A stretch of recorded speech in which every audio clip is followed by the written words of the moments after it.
So Marco Rubio came on TV and designated three Latin American countries as enemies of humanity, and this is Cuba, Nicaragua, and Venezuela.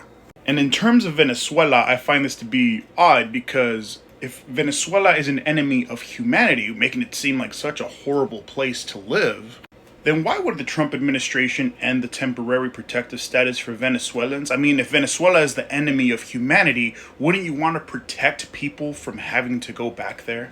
And this is obviously very contradictory, but it doesn't matter to them because this is about creating the conditions that will allow for justification and intervention in these countries, while at the same time pushing out the people of these countries because their immigration policy is xenophobic. However, at the same time that they're pushing out Venezuelan migrants, they're passing executive orders, such as this one, addressing egregious actions of the Republic of South Africa.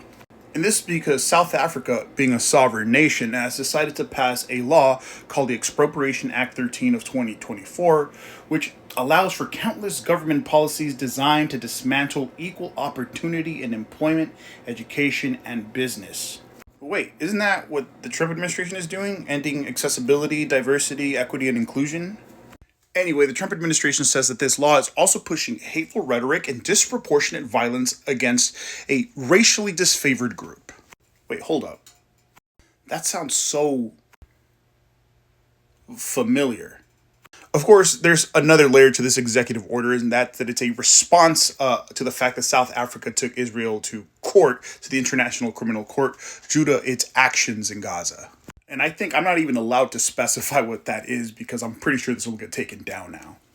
So what does this executive order actually do? Well, despite the fact that the United States has taken incredibly anti-immigrant actions in the last couple of weeks, for example, with its mass deportation program and with ending certain asylum and refugee programs, this executive order wants promote resettlement of Afrikaner refugees, basically allowing these minority white landowners to flee to the United States. But why would they need to flee? Well, the Trump administration would have you believe that the government of South Africa is willy-nilly going around stealing land from the white minority in South Africa, when in reality, that's not the situation at all. What is this law? Well, this law is aimed at solving the country's long-standing land ownership inequality problem. A problem resulting from the fact that South Africa was once an apartheid state where the white minority pretty much held all the wealth and power in the country while subjugating the country's black majority.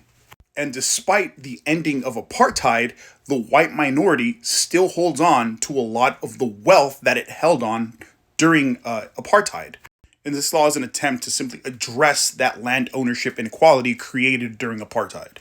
But does this law allow the government of South Africa to expropriate the lands of white minority landowners? Does it allow the government to subjugate them and mistreat them? Not necessarily. It does allow for expropriations. However, the law stipulates what situations would qualify for expropriation, what expropriations would qualify for compensation, and which ones wouldn't. See here, according to the government, the law outlines how expropriations can be done and on what basis.